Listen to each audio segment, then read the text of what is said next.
रामकृष्णारे मित्रांनो, सर्वांना जय भीम, जय शिवराय. मित्रांनो, आज 2-3 विषय अत्यंत महत्त्वपूर्ण आहेत, त्यामुळे व्हिडिओ शेवटपर्यंत पहा.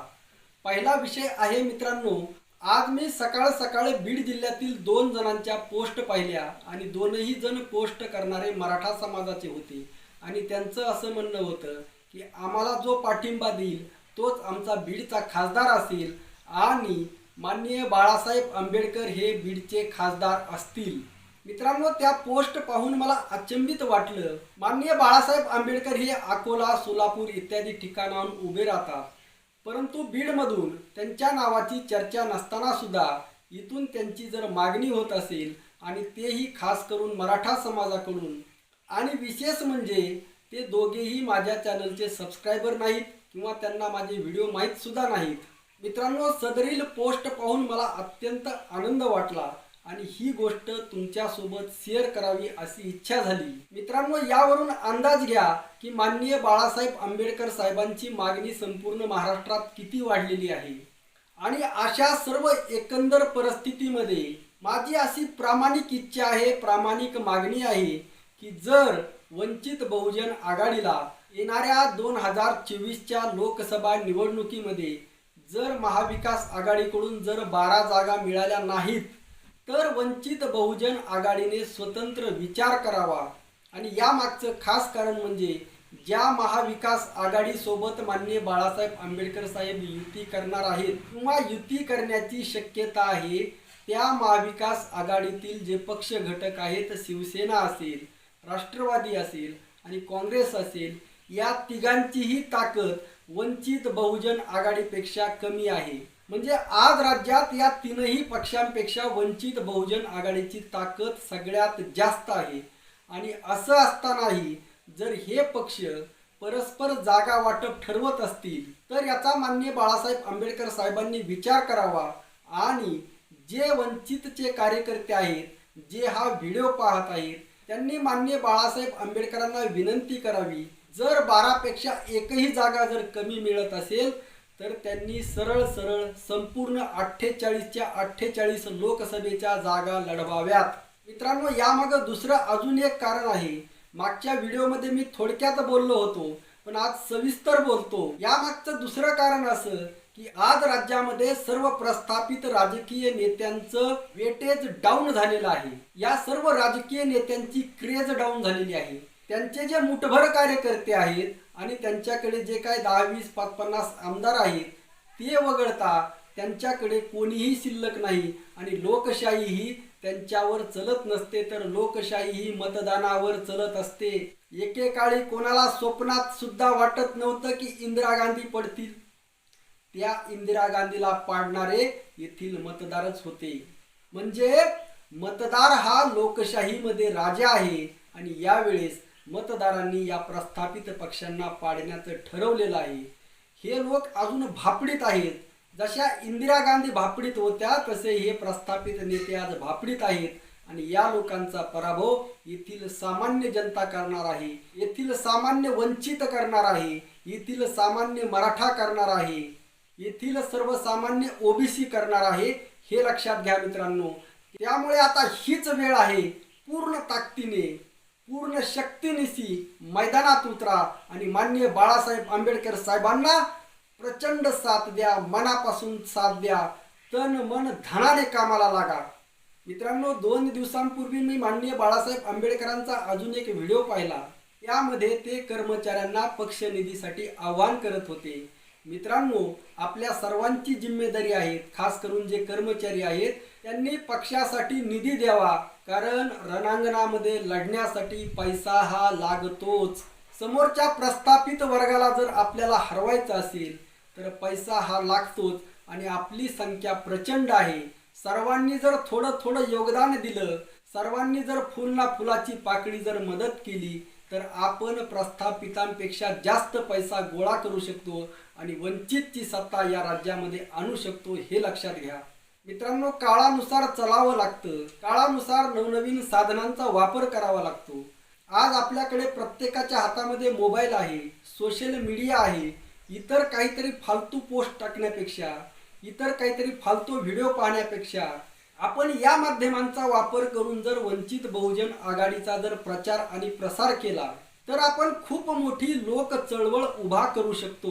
मित्रांनो, 2024ला काय होईल हे मला सांगता येणार नाही, पण एक मात्र निश्चित सांगतो की काही हो, पण आपली ताकद दाखवून देण्याची हीच योग्य वेळ आहे. कसल्याही आमिषाला, कसल्याही भूलथापाला बळी न पडता आपण सर्वजण माननीय बाळासाहेब आंबेडकर साहेबांच्या पाठीमागे ठामपणे, सक्षमपणे उभे राहा. आज सर्व जाती धर्मातील, पंथातील, वंशातील लोकांनी ज्यांना आपलं मानावं, ज्यांना आपला नेता मानावा, असं एकच व्यक्तिमत्व महाराष्ट्रामध्ये आहे आणि ते म्हणजे माननीय बाळासाहेब आंबेडकर. मित्रांनो, माननीय बाळासाहेब आंबेडकरांनी बीडमधून खासदार व्हावं ही जी मागणी आहे ती मागणी अत्यंत रास्त आहे. जर माननीय बाळासाहेब आंबेडकर बीडमधून जर उभा राहिले तर 100% निवडून येऊ शकतात. आणि बीडमध्ये जर त्यांनी मराठा समाजाला जर विश्वासात घेतलं, मराठा समाजाचं बीडमध्ये जवळपास 38 ते 40% मतदान आहे. बीडमध्ये मुस्लिम समाजाचं 10% मतदान आहे. बीडमध्ये वंचित पक्षाचं हक्काचं 10 ते 15% मतदान आहे.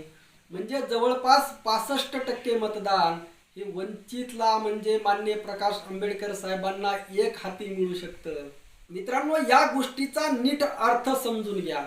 लोकांमधून मागणी प्रचंड आहे. मित्रांनो, फक्त वंचित बहुजन आघाडी पक्षाचे जे पहिल्या फळीतील, दुसऱ्या फळीतील नेते आहेत त्यांनी या गोष्टींचा विचार करावा आणि लोकांमध्ये जी मागणी आहे, लोकांची जी भावना आहे त्या भावनेला वाट करून देण्याचं काम करावं. मित्रांनो, सर्व जाती धर्मांना न्याय देणारा महाराष्ट्र आज ज्या संकटात सापडलेला आहे त्या संकटातून बाहेर काढणारा एकही नेता महाराष्ट्रामध्ये नाही. आज उलट ज्या नेत्यांच्या खांद्यावर ही जिम्मेदारी आहे ते नेते काय करत आहेत? माणसामध्ये, जाती जातीमध्ये, धर्माधर्मामध्ये भांडणं लावण्याचं काम करत आहेत. लोकांमध्ये भेद निर्माण करण्याचं काम करत आहेत. लोकांमध्ये डिव्हायडेशन करत आहेत. डिव्हाइड अँड रूल हा खेळ करण्याचा प्रयत्न करत आहेत. आणि अशामध्ये माननीय प्रकाश आंबेडकर साहेब एक आशेचा किरण लोकांना दिसत असतील तर त्यामध्ये काही सुद्धा वावगं नाही. आणि माननीय प्रकाश आंबेडकर साहेब हे विश्वरत्न डॉक्टर बाबासाहेब आंबेडकरांचे नातू आहेत. माननीय प्रकाश आंबेडकर साहेब केवळ बाबासाहेबांचे नातू आहेत म्हणून विजय करून द्या किंवा त्यांना साथ द्या असं कोणीही म्हणत नाही. ते बाबासाहेबांचे नातू असण्यासोबतच विचारांचे सुद्धा वारसदार आहेत. तोच विचार घेऊन त्यांचं कार्य अविरतपणे चालू आहे.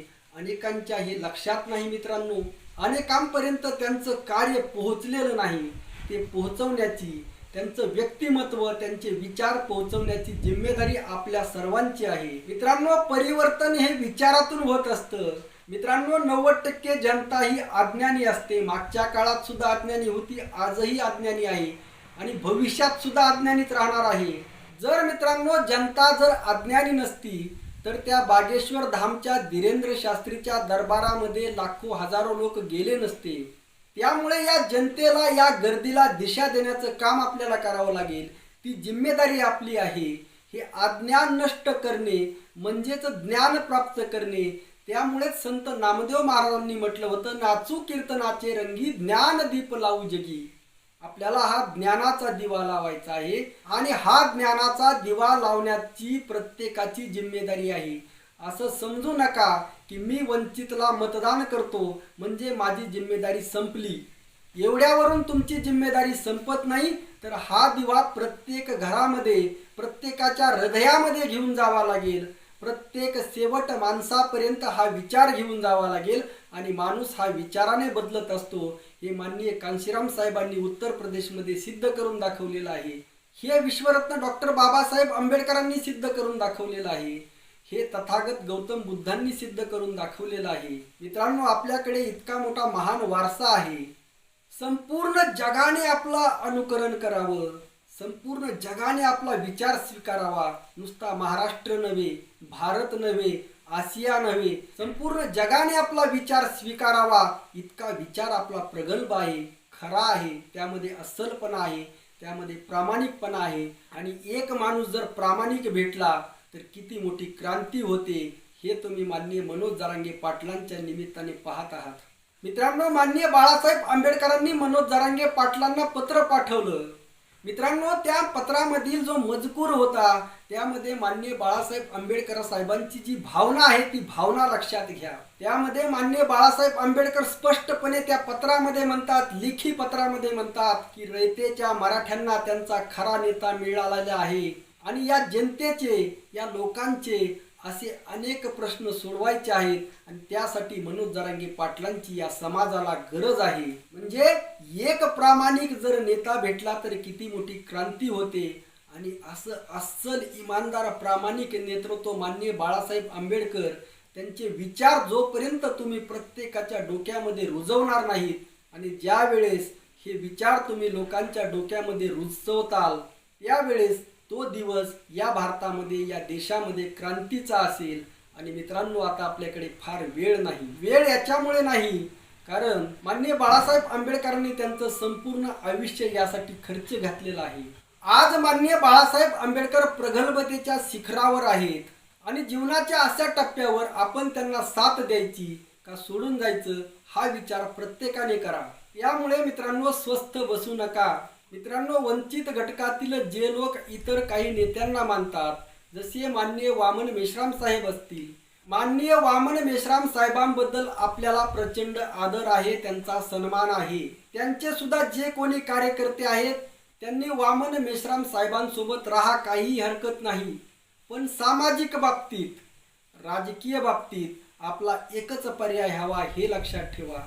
तुम्ही सामाजिक अंगाने कुठेही असा, मी सामाजिक अंगाने संभाजी ब्रिगेड सोबत आहे आणि राहणार, पण आपण राजकीय अंगाने सर्वांनी, मग तो कोणताही असो, कोणत्याही जातीतला असो, कोणत्याही पंथातला असो, आपण सर्वांनी माननीय प्रकाश आंबेडकर साहेबांसोबत ठामपणे उभा राहणं ही काळाची गरज आहे. आणि जर आपण ही काळाची पावले ओळखली नाही, जर आपण काळाबरोबर चाललो नाही, हे आव्हान सगळ्यांसाठी आहे, सगळ्या जाती धर्मासाठी आहे.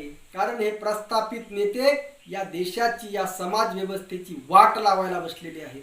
आणि त्यामुळे आजचा विषय खरं तर लोकसभेच्या जागांचा होता. कारण ज्या दिवसांपासून मी ऐकलं, पाहिलं की 44 जागांची या लोकांनी सेटलमेंट करून घेतली, या लोकांची लायकी नसताना, म्हणजे या लोकांना वंचितचं मतदान पाहिजे पण वंचितचे नेते नकोत, वंचितला सत्ता मिळवून द्यायची नाही, कितीही नीच भावना आहे या लोकांची. मित्रांनो, या लोकांकडे कसलीही ताकद नसताना हे लोक आपल्याच जीवावर मोठाले झाले आणि आज आपल्यावरच उलटत आहेत. याचा विचार करा. म्हणजे मतदान आपलं, ताकद आपलं, आपण त्यांना वर तिथपर्यंत बसवलं. हीच भाषा माननीय मनोज जरांगे पाटील आज करत आहेत. मित्रांनो, या प्रत्येक गोष्टींचा विचार करा. तो कोण? तो आहे ना कोण? राज ठाकरे. जो राज ठाकरे ईडीला भिवून पळाला, जो राज ठाकरे सेटलमेंट किंग आहे, जो राज ठाकरे 1 महिन्यापूर्वीच म्हटला होता की 4 चाकी गाड्यांचे जर टोल माफ नाही झाला तर मी फलाना करीन, मी हे करीन, मी ते करीन, असा अल्टिमेटम देऊन पुन्हा सेटलमेंट करणारा असा राज ठाकरे माननीय मनोज जरांगे पाटलांना विचारत आहे की यांच्या मागे कोण आहे. अरे राज ठाकरे, नीट ऐका. मनोज जरांगे पाटलांसोबत सर्वसामान्य मराठा आहे, सर्वसामान्य ओबीसी आहे, सर्वसामान्य एससी आहे, सर्वसामान्य एसटी आहे. मित्रांनो, हे जे असे लोक आहेत का, हे तुपकट डालडा छाप लोक आहेत. डालडा छाप, पुणेरी, पंचट भाषा मारून डायलॉग शिकणारे लोक आपले नेता असू शकत नाहीत. आपला नेता हा अस्सल मातीतील गावरान नेता असला पाहिजे. आपला नेता हा आपल्या घरातील, आपल्या मातीतील असला पाहिजे. आणि असे नेते माननीय प्रकाश आंबेडकर साहेब, असे नेते माननीय मनोज जरांगे पाटील हे आपले नेते आहेत, हे लक्षात घ्या. मित्रांनो, माझं या निमित्ताने सर्व मराठा बांधवांना आव्हान आहे. एक मराठा म्हणून माझं आव्हान आहे. ठीक आहे, सर्व मराठा माझं ऐकणार नाहीत हे सुद्धा मला कळत आहे, परंतु जे सुज्ञ आहेत, ज्यांना बुद्ध, शिवराय फुलेशाह आंबेडकर ही पुरोगामी परंपरा माहीत आहे, त्या सर्वांना माझं आव्हान आहे. माननीय बाळासाहेब आंबेडकर साहेबच तुम्हाला राजकीय दृष्ट्या न्याय देऊ शकतात. दुसरा कोणताही नेता तुम्हाला न्याय देणार नाही, याचा विचार करा. आजच्या पुरतं एवढंच. प्रत्येकाने चॅनलला लाईक व सबस्क्राईब करा, प्रत्येकाने कमेंट करा. कमेंटमध्ये किमान जय भीम जय शिवराय एवढं लिहा. रामकृष्ण हरी. जय जगद्गुरू. जय शिवराय. जय भीम.